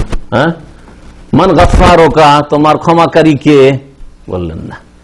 কারণ রুবুবিয়তের মধ্যে আল্লাহ রুবুবিয়ত, হ্যাঁ, মধ্যে সবগুলি গুণ চলে আসবে, সবগুলি গুণ চলে আসবে। আর আমরা যে ধীরে ধীরে ধীরে ধীরে ধীরে এই স্তরে পৌঁছেছি, এটা আল্লাহ পাকের প্রতিপালন তরবিয়তের মাধ্যমে, আল্লাহ পাকের, হ্যাঁ, প্রতিপালনের মাধ্যমে। আর প্রতিপালনকে কি বলা হয়? রব্বা, রব্বা থেকে বলা হয়, রব্বা ইউরাব্বি তারবিয়াতান, রব্বা ইউরাব্বি তারবিয়া, বাবে তাফিল ফিল থেকে, ওখান থেকে হচ্ছে রব শব্দটি। তো তখন তুমি জবাবে বলবে যদি জিজ্ঞাসা করা হয় তোমার রবকে। এইখানে আরেকটি কথা মনে রাখেন, এর আগে অনেকবারই বলেছি যে কোরআনে কারিমে যতগুলি দোয়া রয়েছে, হয় আল্লাহুম্মা দিয়ে রয়েছে, আর না হলে রব্বানা দিয়ে রয়েছে, বা রব্বে দিয়ে, হ্যাঁ, রব্বে হাবলি এক বচন, রব্বে হাবলি মিনাস সালিহিন, বা রব্বানা আতিনা ফিদ দুনিয়া হাসানা, রব্বানা যালামনা আনফুসানা। বরং অধিকাংশ দোয়াগুলি রব শব্দ দিয়ে, এক বচন হোক আর বহু বচন, রব দিয়ে আছে। আর কিছু কিছু দোয়া আছে আল্লাহুম্মা, ঠিক না? কোন জায়গায় এরকম দোয়া নেই, হ্যাঁ, যে ইয়া গফফারু, হ্যাঁ, ইয়া রহিমু, এরকম করে দোয়া নেই। তাহলে বোঝা গেল যে আল্লাহর পরে যে নামটি আল্লাহ পাকে অত্যন্ত গুরুত্বপূর্ণ, যার তাসির, যার প্রতিফল আপনার আমার জীবনে আছে, যে আল্লাহ যদি এই স্তরে না পৌঁছতেন আপনি পৌঁছতে পারতেন না, আমি পৌঁছতে পারতাম না। বরং আল্লাহ যদি আদম থেকে না থেকে ওজুদে হ্যাঁ না নিয়ে আসতেন, তাহলে আমি আপনি, হ্যাঁ, কিছুই ছিলেন না, আপনি কিছুই ছিলাম না, আমি, ঠিক কিনা? অস্তিত্বহীন। হাল আতা আলাল ইনসানি হিনুম মিনাদ দাহর লাম ইয়াকুন শাইআন মাযকুরা, এমন একটা কাল সকলের উপরে এসেছে যে কোনো কিছু ছিল না, তুমি না ছিলে।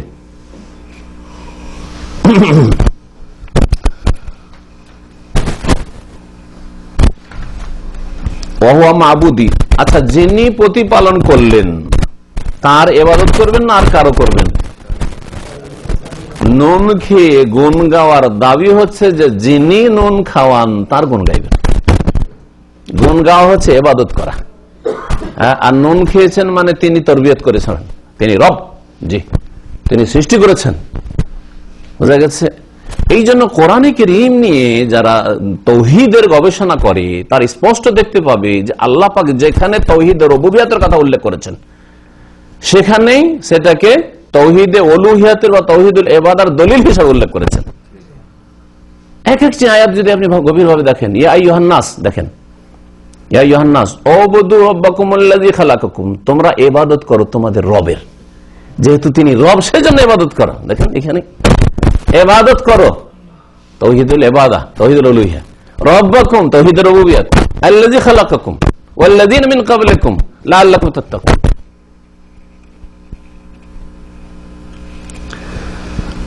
তিনি হচ্ছেন আমার মাবুদ, এই কথা আপনি বলবেন। লাইসা লি মাবুদুন সিওয়া, তার ছাড়া আমার কোনো সত্য উপাস্য নেই। এর দলিল কি?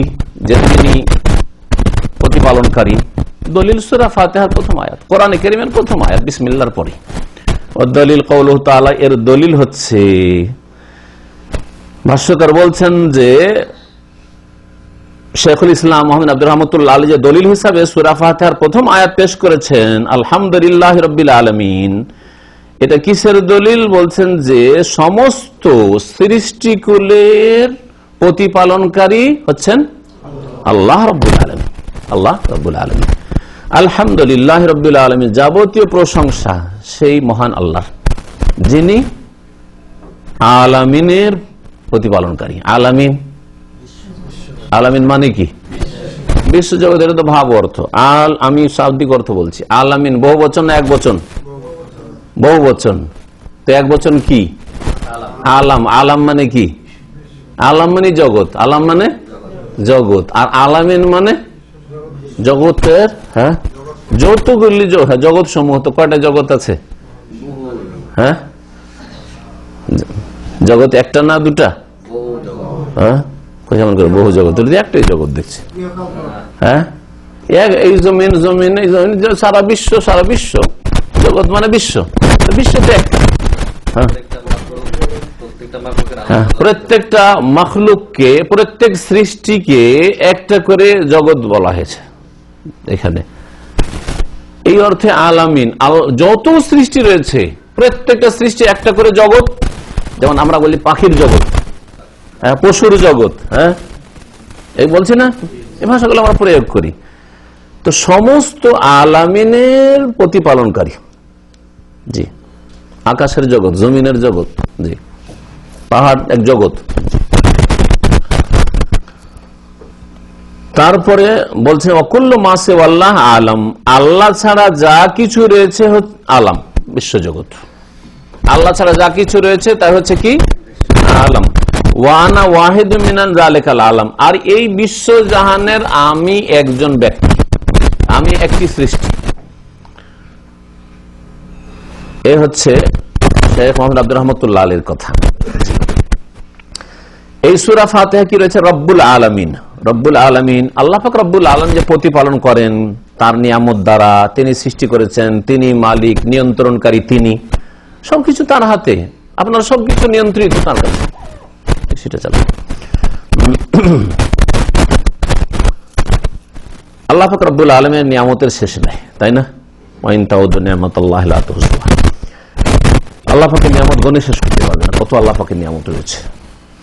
আলোচনাটি এখানে শেষ করে দিই সংক্ষেপে। বলছেন যে তারপরে যদি তোমাকে জিজ্ঞেস করা হয় ফাইযা কিলা বিমা আরাফতা রাব্বাকা, তোমার রবকে কেমন করে চিনলে তুমি? ফাকুল, বলো বিআয়াতিহি ওয়া মাখলুকাতিহি, আল্লাহকে চিনলাম কি দিয়ে? তার আয়াত দ্বারা এবং তার সৃষ্টি দ্বারা। তার আয়াত দ্বারা আর তার সৃষ্টি দ্বারা। আয়াতকে আমি দুই ভাগে ভাগ করেছি, এর আগে ব্যাখ্যা হয়ে গেছে। আয়াতে কওনিয়া সৃষ্টিগত আয়াত, আর আয়াতে কোরআনিয়া বা আয়াতে শরিয়া বিধানগত আয়াত। সৃষ্টিগত আয়াত মানে আপনি আপনার নিজের দেহে দেখছেন বা আপনার চারিদিকে দেখছেন, এই দেখে আল্লাহকে জানবেন বা আল্লাহ অস্তিত্ব সম্পর্কে জানবেন। আর আল্লাহ পাকের কোরআনী আয়াত বা বিধানগত আয়াত, কোরআন এবং হাদিসের দলিল প্রমাণ দিয়ে আপনি আল্লাহ সম্পর্কে সবকিছু জানতে পারবেন যে আল্লাহ পাক জানা ফরজ করেছেন। তারপরে আল্লাহ পাকের মখলুকাত দিয়ে জানা, আল্লাহ পাকের সৃষ্টিকুল দিয়ে জানার কথা বলেছেন, আল্লাহ পাকের আয়াত এবং মখলুকাত দিয়ে জানা। এই মর্মে দলিল হিসাবে তিনি আয়াত পেশ করে অমিন আয়াতে কোরআনে কারীমে আল্লাহ পাক ইরশাদ করেছেন, আল্লাহ পাকের নিদর্শনাবলীর অন্তর্ভুক্ত হচ্ছে আল-লাইল ওয়ান নাহার, রাত এবং দিন, ওয়াশ-শামসু ওয়াল কামার, সূর্য এবং চন্দ্র। তাহলে রাত দিনের যে আবর্তন বিবর্তন, কখনো রাত লম্বা হয়ে যাচ্ছে, কখনো রাত একেবারে ছোট হয়ে যাচ্ছে, এটা কে করছেন? কোন দেশে মাত্র কয়েক মিনিটের জন্য রাত হয়, সূর্য ডুবে আবার উঠে যায়। এমন আল্লাহ পাকের এই জগতে রয়েছে যে 6 মাস রাত 6 মাস দিন, কি করছেন? জি। তারপরে ওয়াশ-শামসু ওয়াল কামার, সূর্য চন্দ্র। আর এগুলো যে উপকারিতা, শুধু রাত থাকলেও জটিল হয়ে পড়তো, শুধু দিন থাকলেও অশান্তির শেষ থাকতো না। সূর্য না থাকলে সূর্যের যতটা তাপ আমাদের জন্য উপকারী, ততটা না থেকে সূর্য যদি আরেকটু দূরে চলে যেত, তাপ কমে যেত, তাহলে বরফে আমরা মারা যেতাম। আর যদি আরেকটু কাছিয়ে দেওয়া হইতো তাহলে জ্বলে ছারখার হয়ে শেষ হয়ে যেতাম। বোঝা গেছে? তাহলে শুধু ওই সূর্য আর চন্দ্র না, এতে অনেক কিছু জানার রয়েছে। তারপরে অমিন মখলুকাতি, আল্লাহ পাকের সৃষ্টি তারা আল্লাহকে জানেন, যেমন আসমাওয়াতু সাবউ, 7 আসমান সম্পর্কে, ওয়াল আরদুনা 7টি জমিন, ওয়ামান ফিহিন্না, আর এর মধ্যে যে কেউ রয়েছে যা আপনি দেখছেন, এগুলি দেখে আপনি আল্লাহ সম্পর্কে জ্ঞান অর্জন করবেন। সৃষ্টিগত দিক থেকে ওমা বাইনাহুমা, এবং এর মাঝে যা কিছু রয়েছে, যে কেউ রয়েছে এবং যা কিছু রয়েছে, এই সবগুলি আল্লাহ পাক রব্বুল আলামিনের পূর্ণ কুদরত, কামালে কুদরত এবং আল্লাহ পাকের হিকমত, আল্লাহ পাক রব্বুল আলামিনের রহমত, এসব প্রমাণ করে যে আল্লাহ দয়াবান। সেই জন্য আল্লাহ পাক সবকিছুকে এইভাবেই সেট করেছেন, যদি এর ব্যতিক্রম ঘটে তাহলে মুহূর্তের মধ্যে সবকিছু ধ্বংস হয়ে যায়। এরকম সূর্য চন্দ্র থেকে, সূর্য উঠে ডুবে, চন্দ্র প্রথম চিকন হয়ে থাকে, আবার বড় হয়, আবার ক্ষয় হয়ে যায়, আবার একবারে চোখের আড়ালে চলে যায়, ইত্যাদি। সব থেকে আরো কয়েকটি আয়াত এখানে উল্লেখ করেছেন লেখক, তরজমা করে দিই। ওয়াদ-দালিল কাউলু তাআলা, এর দলিল আরো রয়েছে মহান আল্লাহর মুমিন আয়াতিহিল লাইল ওয়ান নাহার ওয়াশ-শামসু ওয়াল কামার, আল্লাহ পাকের নিদর্শনাবলী অন্তর্ভুক্ত হচ্ছে রাত এবং দিন, সূর্য চন্দ্র, লা তাসজুদু লিশ-শামস, এগুলি হচ্ছে আল্লাহ পাকের নিদর্শন। আল্লাহ পাকের নিদর্শন, নিদর্শনের উপাসনা চলে না। সুতরাং কেউ সূর্য পূজা করবে, চন্দ্র পূজা করবে, কেউ আগুন পূজা করবে না, এটা চলবে না। এগুলি আল্লাহ পাকের চেনার উপায়। সুতরাং লা তাসজুদু লিশ-শামসি ওয়ালাল কামার, তোমরা সূর্যকেও সেজদা করিও না, সূর্য পূজা করিও না, ওয়ালালিল কামার, চন্দ্র পূজাও করিও না, ওয়াসজুদু লিল্লাহিল্লাযী খালাকাহুন্না, সেই সত্তাকে সেজদা করো, সেই আল্লাহকে যিনি এগুলিকে সৃষ্টি করেছেন। ইন কুনতুম ইয়াহু তা'বুদুন, যদি তোমরা সত্যি একমাত্র তার ইবাদত করতে চাও। সূরা ফুসসিলাত আয়াত নম্বর 37। ফুসসিলাতের অপর নাম কি? হামিম সেজদা। মাশাআল্লাহ। ওয়া কাউলুহু তাআলা, আরো মহান আল্লাহর বাণী দেখো, ইন্না রাব্বাকুমুল্লাহুল্লাযী খালাকাস সামাওয়াতি ওয়াল আরদা ফি সিত্তাতি আইয়াম, নিঃসন্দেহে তোমাদের প্রতিপালক সেই আল্লাহ যিনি আকাশসমূহ এবং জমিনকে 6 দিনে সৃষ্টি করে। সুম্মাস্তাওয়া আলা আরশ, অতঃপর তিনি আরশে সমুন্নত। ইউগশিল লাইলা ওয়ান নাহার, রাতকে দিন দ্বারা ঢেকে দেন। রাতকে দিন দ্বারা ঢেকে দেন, বা রাত দিয়ে দিনকে ঢেকে দেন। রাত দিয়ে দিনকে ঢেকে দেন। দিন তো আলো, আলো তখন বলতে হবে যে এটা উন্মুক্ত, আর ওর উপর যেন পোশাক দিয়ে যেমন ঢাকার মতো রাতের অন্ধকার কি করছে, আর উপর ধেয়ে আসছে আর ঢেকে দিচ্ছে। জি জি, তো রাতটা যেন দিনকে কি করছে, আচ্ছাদিত করছে, ঢেকে দিচ্ছে। ইয়াতলুবুহু হাসিসা, খুব দ্রুত রাত দিনের পিছু করে। ইয়াতলুবুহু মানে তাকে তলাশ করে, মানে ছুটে চলে। যেমন পিছন থেকে তাড়া করে, শত্রু তাড়া করে আসছে, ওই রকম যেন রাতের অন্ধকার তাড়া করে দিনের উপর আসছে, এসে কি করছে, ঢেকে দিচ্ছে। ওয়াশ-শামসা ওয়াল কামার, এবং চন্দ্র, ওয়ান নুজুমা, আর তারকারাজি, মুসাখখারাতিন বিআমরিহি, এগুলি আল্লাহ পাকের আদেশ দ্বারা নিয়ন্ত্রিত। আল্লাহ পাকের আদেশ দ্বারা নিয়ন্ত্রিত। আল্লাহ কোরআনে বলছেন, এই জ্ঞান দিচ্ছেন যে এগুলি আল্লাহ পাকের নিয়ন্ত্রণে রয়েছে, এগুলি প্রাকৃতিক নয়। আল্লাহ এই কথা বললেন না যেগুলো প্রাকৃতিক, এমনিতে হয়ে গেছে। মুসাখখারাত, আল্লাহ পাক এগুলো নিয়ন্ত্রিত। আল্লাহ পাক যেই ডিউটিতে এগুলিকে লাগেছে ওই ডিউটি করছে, এটা হচ্ছে আল্লাহ পাকের তাসখির, নিয়ন্ত্রণ। আলা, শুনে রাখো, লাহুল খালকু ওয়াল আমরু, তার জন্যই সৃষ্টি, মানে সৃষ্টিও তার, সুতরাং ওয়াল আমরু, আদেশ নিষেধও তার। সৃষ্টি করলেন আল্লাহ, তাহলে আদেশ চলবে কার? আল্লাহর। এটা হচ্ছে মুসলিমের কথা। মুসলিমের কথা এই নয় যে সৃষ্টিকর্তা আল্লাহ, কিন্তু আইন চলবে পশ্চিমা আইন চলবে, কমিউনিস্টদের কাছে রাশিয়ান আইন চলবে, হ্যাঁ, মার্ক্সবাদ চলবে, এসব চলবে না। হ্যাঁ, পুঁজিবাদ চলবে, সমাজবাদ চলবে, আর এই বাদ সেই বাদ চলবে। সব বাদগুলিকে বাদ দিতে হবে, যেগুলোকে ইজমবাদ বলা হচ্ছে বাংলায়, সেগুলোকে মুসলিম থাকতে হলে বাদ দিতে হবে। মুসলিম থাকতে চাইলে বাদ দিতে হবে, আর না হলে বাদকে মানলে ইসলামকে বাদ দিতে হবে। যারা বাদ মানুষের তৈরি করা আইন কানুন মেনেছে, তারা ইসলামকে বাদ দিয়েছে। আল্লাহ পাক বলছেন আলা, এটা মানে এখানে একটু থেমে আপনাকে একটু চিন্তা করতে হবে। আল্লাহ কি বলছেন? আল্লাহ লাহুল খালকু ওয়াল আমরু, সৃষ্টিকার একমাত্র আল্লাহ। আল্লাহ সৃষ্টি করেন, তাই না? তাহলে আল্লাহ যখন সৃষ্টি করলেন, হুকুম কাজ চলবে। আরে আপনি ছেলের বাপ হিসাবে যদি আপনি বলেন যে তোকে আমি মানুষ করলাম, সুতরাং আমার বাড়িতে হুকুম চলবে, এই কথাটা আপনার বলার অধিকার হয়। অথচ আপনি কতটা বা করেছেন? যতটা বাপ হিসাবে করে অতটাই না করেছেন, না ওর বেশি কিছু করেছেন? অনেক সময় দেখা যাচ্ছে যে অনেক কিছু সাইড থেকে হয়েছে, কিছু মামার বাড়ি থেকে পেয়েছে, কিছু এদিক থেকে পেয়েছে, কিছু সেদিক থেকে পেয়েছে, কিছু নিজেই হয়তো টিউশন করে অনেক ছেলেরা পড়াশোনা করেছে, বাপ গরিব সেই জন্য। তারপরে এখানে ক্ষমতা দেখাচ্ছেন যে হুকুম আমার চলবে, কারণ আমি তোকে মানুষ করেছি। সুবহানাল্লাহ, আর আল্লাহর হক নেই। আলা, শুনে রাখো, লাহুল খালকু, সৃষ্টি তাঁর, ওয়াল আমরু, সুতরাং হুকুমও তার। তাবারাকাল্লাহু রাব্বুল আলামিন, বরকতময় আল্লাহ। তাবারাকা শব্দটি আল্লাহর সাথে খাস, এই কথাটি শুনে রাখেন, কারণ এটা আলোচনাতে আমাদের হয়তো আসে। তাবারাক কি বলবেন? একমাত্র আল্লাহ, তাবারাকাল্লাহ। কোন সময় রাসূলুল্লাহ তাবারক, হ্যাঁ, আল্লাহ তাবারক তারা বলতে পারেন, কিন্তু আর কারো চলবে না। হ্যাঁ, অমুক ব্যক্তি তাবারক, হ্যাঁ, চলবে না, চলবে না। এটা আল্লাহর সাথে খাস। যেমন রহমান নাম আল্লাহর সাথে খাস, খালেক আল্লাহর সাথে খাস, সৃষ্টিকর্তা, তেমনি তাবারাকা শব্দটি আল্লাহর সাথে খাস, যিনি একমাত্র বরকতের মালিক। তবে মানুষকে আল্লাহ সৃষ্টিকে যদি বলতে হয় যে তার মধ্যে বরকত রয়েছে, একেবারে বলা যাবে না, বলা যাবে, কিন্তু শব্দ আলাদা প্রয়োগ করতে হবে। মোবারক বলতে হবে, তাবারাক না। কি বলবেন? মাশাআল্লাহ, লোকটি মোবারক, মুবারক, মাশাআল্লাহ। এ ছেলে মেয়েরা মাশাআল্লাহ মুবারক, ভালো ছেলে, হ্যাঁ, দিনদার ছেলে, মুবারক, মাশাআল্লাহ।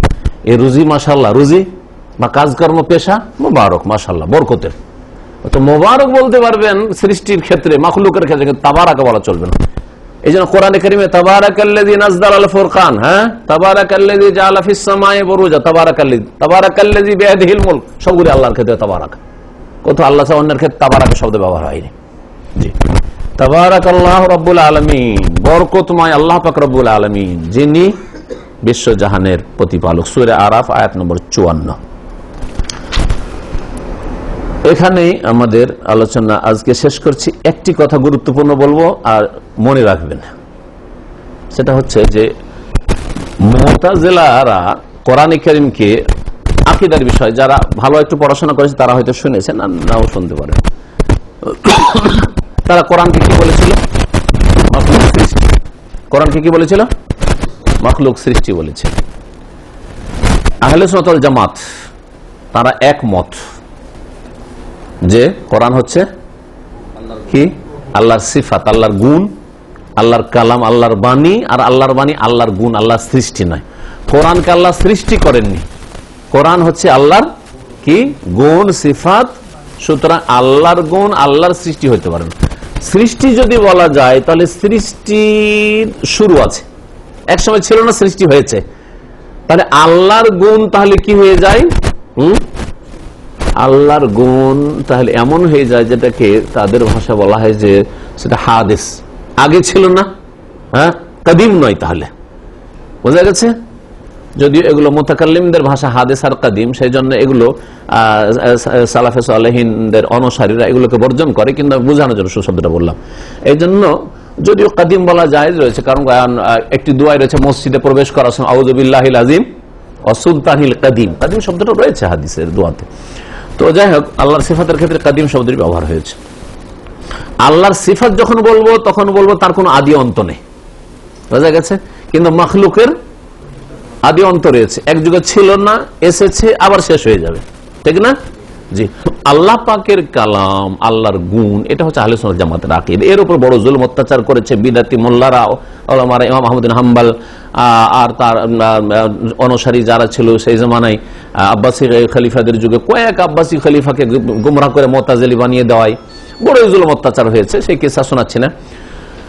তো ইমাম আহমদ বিন হাম্বল বলতেন এক কথায়, যখন তাকে বাধ্য করা হয়েছিল যে আপনি একবার বলেন যে কোরআন মাখলুক, তিনি বলেছেন ইতুনি বিদালিলিন মিন কিতাবিল্লাহ আও সুন্নাতি রাসূলিল্লাহ সাল্লাল্লাহু আলাইহি ওয়াসাল্লাম, একটি দলিল নিয়ে এসে, বেশি চাই না আমি, হয় কোরআনে কারীম থেকে, আল্লাহর কিতাব থেকে, নয় রাসূলের হাদিস থেকে দলিল নিয়ে আসতে পারে, গায়ের জোরে মানতে হবে যে এটাই ঠিক, কারণ আমাদের দল ভারী, শাসক আমাদের সাথে, প্রশাসন আমাদের সাথে, সুতরাং এটা মানতে হবে। দলিল হিসাবে আহমদ বিন হাম্বল তার নিজের দলিল হিসাবে যেটা পেশ করতেন এই আয়াতটি, এটা বলা, আল্লাহ কি বলছেন, আলা লাহুল খালকু ওয়াল আমরু, শুনে রাখো যে সৃষ্টি কার, আল্লাহর, আর ওয়াল আমরু, আদেশ কার, আল্লাহর।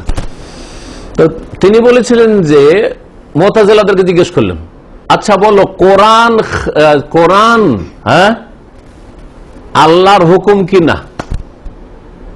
যদি আপনার জিজ্ঞাসা কোরআন আল্লাহর হুকুম কিনা, আল্লাহর আদেশ নিষেধ কিনা কোরআন, ঠিক ঠিক না? আমার মানে আদেশ নিষেধ, নিষেধটাও কিন্তু একটা আদেশ, ওটা নেগেটিভ আদেশ, করো এটা হচ্ছে পজিটিভ আদেশ, আর করিও না এটাও কিন্তু অর্ডার, কিন্তু এটা হচ্ছে নেগেটিভ অর্ডার। এই জন্য আমরটাও হচ্ছে আমর, আর নাহিটাও হচ্ছে আমর, ভালো, কিন্তু ওটা হচ্ছে নেতিবাচক আমর, ভালো করে শুনে রাখেন যুক্তিতে। তো আল্লাহ পাক রব্বুল আলামিনের আদেশ নিষেধ হচ্ছে কি, কোরআনে কারীম। তাহলে আল্লাহ পাকের কোরআন বা আল্লাহ পাকের কালাম হচ্ছে আল আমরু, ঠিক না? হ্যাঁ, আল আমরু। আর আল্লাহ এখানে পাশাপাশি দুটো জিনিসের কথা উল্লেখ করেছেন, আল খালকু ওয়াল আমরু।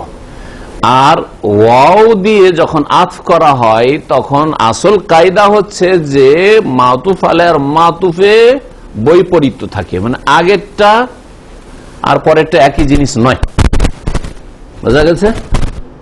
যেমন যদি বলি যা হেলালুন ওয়া জাকারিয়া, হেলাল এসেছে এবং জাকারিয়া এসেছে, তো যেই হেলাল সেই জাকারিয়া বুঝাবে কি না, হেলাল একজন আর জাকারিয়া আরেকজন, হ্যাঁ ঠিক কিনা? তাহলে দুটো ব্যক্তি আলাদা আলাদা, ঠিক না?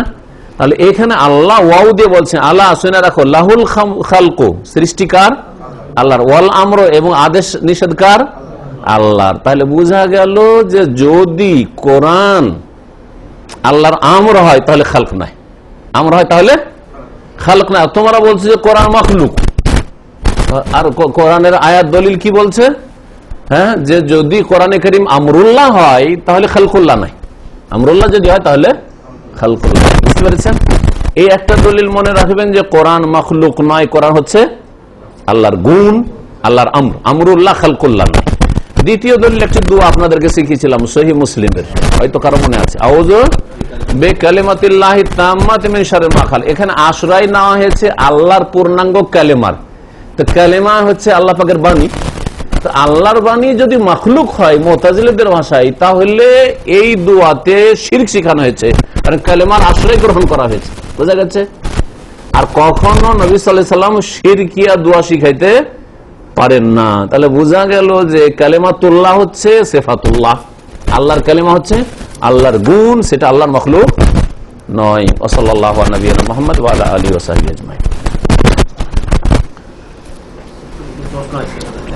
টাইম লম্বা হয়ে গেছে বাইরে থেকে। পুরুষরা রূপার আংটি ব্যবহার করতে পারবে কি জিজ্ঞাসা করা হয়েছে? হ্যাঁ পারবে, স্বর্ণের নয়, রূপা, চাঁদের আংটি ব্যবহার করতে পারবে, শুধু আংটি, আংটির বেশি না, বা চেন এই সময়। মাঝে মাঝে সম্মিলিত মুনাজাত করা যাবে। মাঝে মাঝে সম্মিলিত মোনাজাত করা যাবে যদি এটাকে সুন্নত না মনে করা হয়, সেটাকে মুস্তাহাব না মনে করা হয়। যদি কখনো করে নাই তো হারাম নাজেজ হয়তো হবে না, কিন্তু এইভাবে করতে গিয়ে যদি দেখা যায় যে ওখানে এমন একটা প্রচলন আছে যে একজন যদি করে চলে যায় আর তারপর আরেকজন যদি না করতে আসে, তো সেটাকে হয় প্রতিবাদ করবে, বাধ্য করে করিয়ে নিবে, আর না হইলে এটাকে মনে করবে যে ঘাটতি থেকে গেল, তাহলে বিদাত। ওইরকম আর বর্তমানে এমন এই বিদাত দাঁড়িয়ে গেছে যে এই বিদাতটাকে উৎখাত করার প্রয়োজন রয়েছে। কারণ যে মসজিদে মোনাজাত করা অভ্যাস রয়েছে নামাজের পরে, সেই মসজিদে যদি মোনাজাত একদিন কেউ না করে, হয় মার খেতে হবে, আর যদি মারতে না পারে, হয়তো প্রভাবশালী লোক আছে, মারতে না পারে, তাহলে কি করবে? বলবে যে নামাজটা আমাদের আজকে ঘাটতি থেকে গেল। আমাদের আঞ্চলিক ভাষা বলে আজকে নামাজটা আইন না লাগছে। আমরা আইন না বলি, মানে লবণ কম হয়ে গেলে। এর উত্তর আমি দিয়েছি একটা যুক্তিতে। ওরা যেমন আইন না বলেছে, আমি বলে তোমার যেহেতু বেশি ঝাল খাওয়া অভ্যাস হয়ে গেছে, আর বিদাত হচ্ছে ঝাল, বিদাত হচ্ছে ঝাল।